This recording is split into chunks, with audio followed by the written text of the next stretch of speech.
Person. I thought you were the nicest person as well, Giveon. I am. Till I listened to this album. Yeah. Beloved is out right now. It's Super out. Super out. It's an amazing project. Have y'all got a chance to listen to Beloved? Yeah? Okay, we hear some hand claps. So what we described this, he wanted me to tell him backstage what we thought of this album, what I thought of this album. And what I would say is, it's beautiful, toxic music, okay? Now, when I first met you, I just thought he was just the nicest guy. And then, of course, a lot of us know him from Heartbreak Anniversary, right? And some people know you from across the pond because you're from London. No. Everyone thinks that about you, though. I don't know why. Maybe because I sit like this. I think it, in the way you dress. I'm not helping sitting like this at all. But you're from Long Beach. Yeah, East Side. From the East Side. I went to the same high school as Snoop Dogg. That's crazy. Yeah. And did y'all expect that? No, absolutely not. See? Okay. So what I noticed about you from this album, which I feel like it's an incredible album. Thank you so much. But it also makes me scared of you. You have a song on there, I Can Tell. Oh, yeah. Okay. Because I can. What is it that you can tell? So that let's silence the phones, all right? Yes, please. So that song was all written from not the actual verbal convo that I had, but if we just sat right here and didn't say anything, we talking still though. You said I can talk you through it like nobody talks you through it. Oh yeah, just like coaching, you know? Coaching. Yeah. That song is basically about you, to me. It's kind of like about you stealing somebody's girl. Stealing? I think if someone could steal your girl, she wasn't yours. See why I say he's toxic, y'all? Yeah, it's not. You can't steal someone's girl. Really? You Okay. could just kind of like make her be honest with herself. Talk her through it. Yeah, coach her through it, yeah. One thing I did hear you say is that you can say anything as long as it's in a song. Oh, absolutely. So one time you said something about a partner that you had, and you played the song for her, and you basically was telling her you were cheating on her. No. Yes, you did. You said that you had a second girlfriend, and she didn't mind you having the first girlfriend, so you dealt with her. And she was like, this song is beautiful, so you knew you had to leave her. Okay. Is this toxic, guys? Or? No, that's not even how it happened. Explain it to us. So the song was, I think the job of an artist is to say what people won't say out loud. So that was more so like I'm having lustful thoughts, and I'm trying to do the right thing by even explaining to girls like, hey, I can't do this with you because I have a girlfriend. And the fact that they're like, I don't care that you have a girlfriend, I'm like, it's making it more challenging. So I kind of wrote the song it was more cathartic. It was just like, it was an exercise. It was like a journal entry. And I sent it to her. It was almost like a foreshadowy type of thing. Yeah. But all of my songs are autobiographical. So I was like, hey, because I'm more cowardly with my direct approach. Yeah. But you can write anything in the song, and they're supposed to know that it's about them. Yeah. I'm like, it's right here. So would you consider yourself a lover? Yeah. Of a lot of women? What Biggie say? He said, I'm not a player, I just love a lot. You asked me not to be messy, but... Don't. I'm not being messy. The first track is Mud, right? Yeah. You drag my name through the mud. You had an ex recently say that you juggled 10 women at a time, and that's why she had to leave you. Recently or 4 years ago? Well, recent enough. That's not recent. 4 years, that flies by, right, guys? No, that's not recent. I feel like it does. We were just in here 4 years ago, and it's like yesterday. Because it took me 3 years to drop an album, and people didn't give me any grace in saying, hey, he just recently dropped an album. That's true. It's like, oh, you took forever. So I'm like, okay, all right. Then everything else is in the past as well then. So give and take, that was 2022. You feel like 22, yeah. that was a long time? People are saying it was a yeah. long time for you to drop a new project. Yeah, but just the music I grew up on, like rhythm and blues, like whether it just be from the 70s in Philly, the Gamble and Huff stuff, the OJs, the Shy Lights, all the Motown stuff, that's not that long, especially if you're singing, writing, and arranging the music. Not everyone is Prince. Prince was a psychopath, like what his process. Was he? Yeah, he played everything, he wrote everything. I'm not no damn Prince. So I'm like, and all of my music is based on real life experiences. So life was got a little good, too good. So I was like, you know what? I don't need to write right now. But then once everything there started to become turbulence. Mm-hmm. Usually people are like, what's going on? I'm like, oh, okay, yeah, it's time. Yeah. So did you juggle 10 girls or no? No. Because that I'm seems surprised you difficult. believe everything you see on the internet. I don't believe everything, but I do believe a man can have multiple women at a time, especially writing the way you do. Some of the things that you say, I'm like, he seems What do a I little- say? You say things like, you have another song, which I know is one of your favorites, Keeper. Oh, that's my favorite song on the album. Okay, well, in there, you said that you had to talk to her through her mother because you were blocked. Yeah.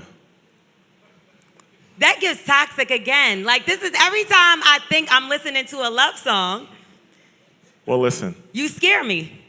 I'm going to banish the word toxic. I feel like the word toxic is just... That's a good thing, though, because you No, make it it's sound just like beautiful. it's just not lazy, but it's just vague. Vague. Because it's like there's so many other layers to it. It's not specific enough. Well, you have to explain it to us. That's why we have you here. Well, that's the thing about art is some stuff is I just give the surface level answer because there's been experiences where I wrote a song about something, Heartbreak Anniversary, for example. Right. And I had someone, to me, that was more of a relationship ballad, right? Yeah. But then I had someone come to me and was like, oh, that reminds them of the anniversary of the death of a family member. Oh, my goodness. Yeah, so it's like I don't want to over-explain to where I project my experience of the song onto people. So I kind of give like a synopsis of the album, and I'll say, it's just, my whole goal as an artist was just to have my point of view, whether Right. people like it or not. Well, one thing I know, talking to you, listening to you, makes me want to grab a glass of wine, chill out, sit down. What kind of wine? Red, to be exact. Okay. You had a glass of red wine while you was performing on stage. Is that something that you genuinely like to do? Is that part of your process when you're recording? Because you've had a lot of instruments in this process, right? And when I listen, to me, it sounds like you're recording in front of a band with a band behind you, like they used to do back in the day, like how I think like Tina Turner did. Yeah. Is that the process, a red glass of wine with a band behind you? Yeah, I think it's like, well, just to make it quick, like my tone I'm a baritone, but growing up, like when I was like, my voice dropped down when I was around, like right out of high school. So I thought my voice was weird until I did a program with the Grammys and they introduced me to Frank Sinatra. So then I started to study like 60s swing jazz singers and just the Rat Pack, Sammy Davis Jr., Dean Martin. And I would notice every time they would perform, they didn't have wine. They more so was like a whiskey or like a cognac thing. And I don't know how to dance or I don't know how to pop lock or any of that shit. So I don't think your music is pop lock music. I know. Niggas be dancing though. Niggas be dancing. So I was like, all right, I like wine, so I just adapted it in my own way. So I pretty much pulled from them, but I would use wine instead, just to croon the crowd and just be more charismatic instead of more physical on stage. And then I think people started to associate me with it. But also, yes, I think a lot of my songwriting starts with a conversation first. And sometimes the wine will bring combos out of you didn't know you had. Absolutely. And the whole album was, like 95% of this album is all performed live. Like, kind of how like Cadillac Records used to do stacks from Memphis, and I think it just added a organic texture to the music because I think now it's a little too digital, Yes. and which is I guess some stuff is fine, but the thing that digital can't replicate what analog is that timing and that soul of it. So everything is super clean and sterile instead of loose and incorrect. Yeah.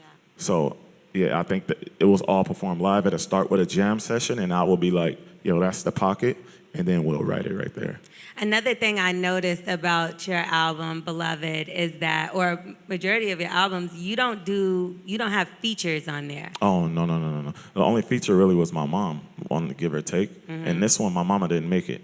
Oh, damn. Yeah, I was like, "You're gonna have to make a beat or something." Why is that? Why? Because one record that we ran to the ground and still play, Are You Even Real?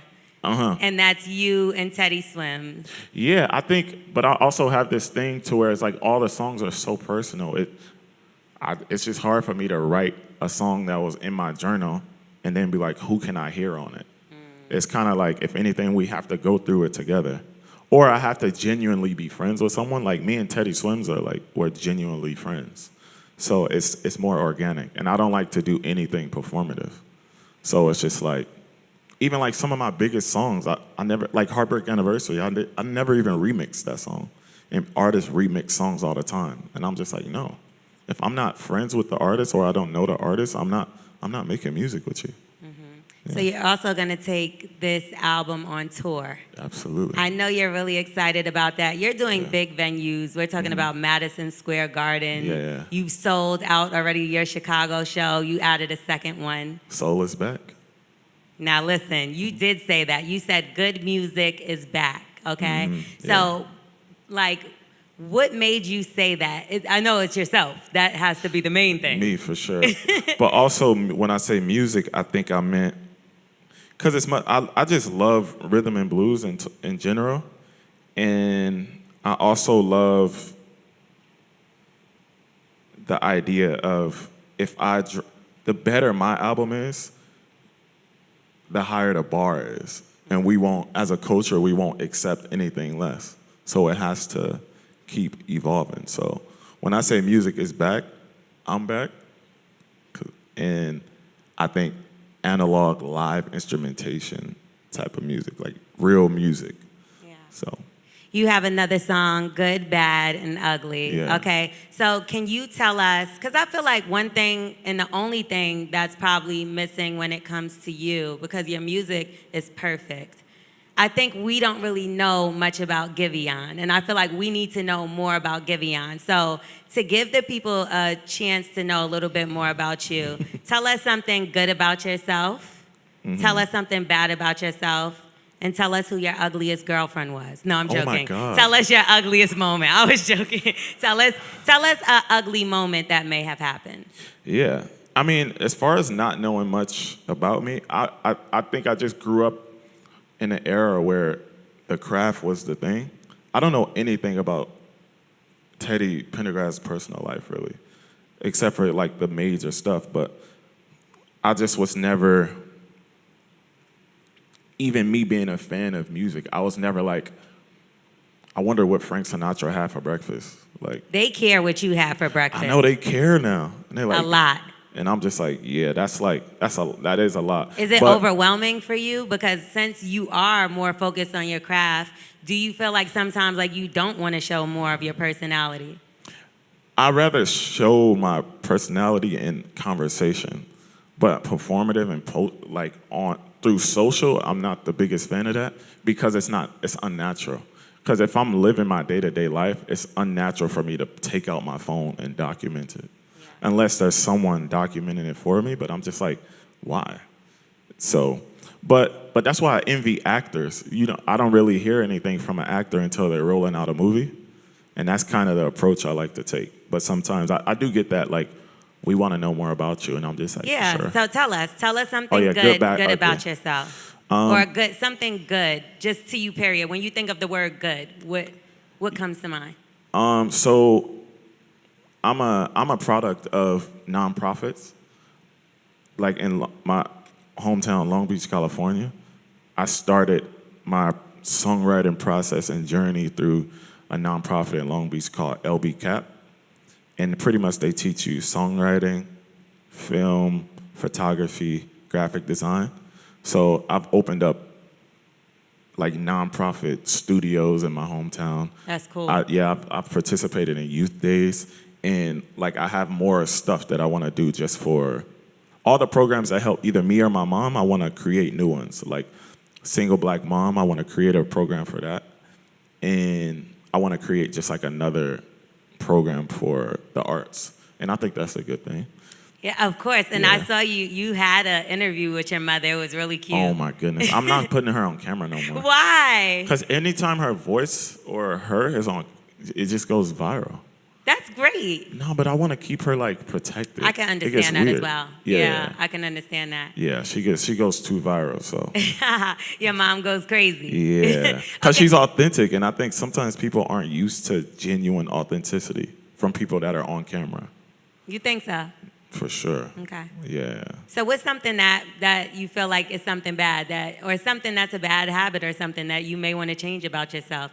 Having 10 women at a time? Never happened. I love that for you. Bad? No. I will speak on. I'll say the bad part will be a relationship thing, and I'll say I was very reactive in my relationships.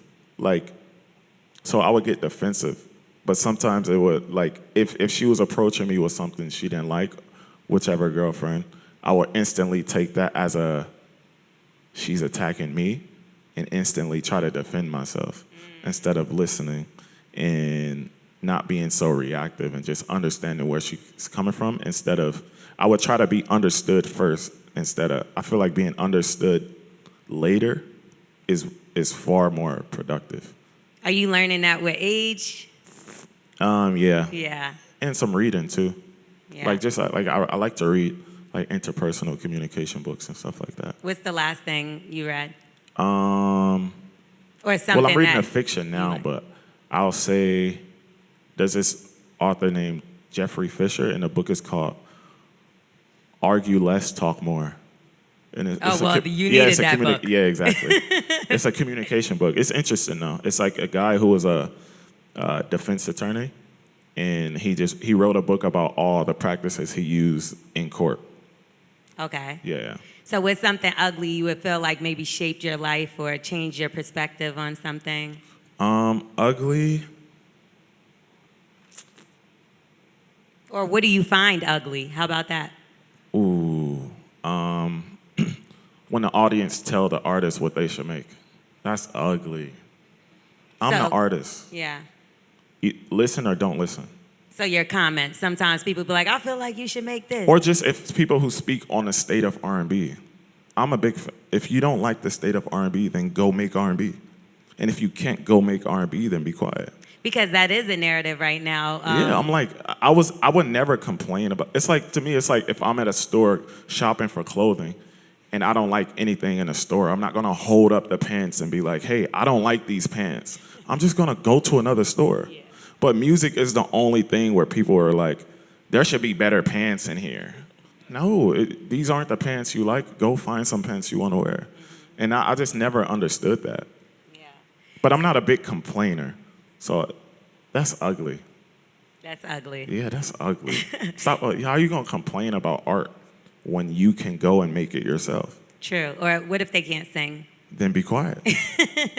Yeah. Okay, so we want to make sure we play some of the album for everybody. Mm-hmm. What's a song that you feel like we've talked about quite a few songs? Oh yeah, I have You didn't ask me what my favorite was. What is your favorite? The most Diamond. Diamonds for Your Pain. Diamonds for Your Pain. Yeah. You said what on that song? I said, Diamonds for Your Pain. That's a beautiful exchange. You know, I'd rather spend than admit that I'm ashamed. That's deep. Yeah. That's real deep. It's pretty, though. Is it true?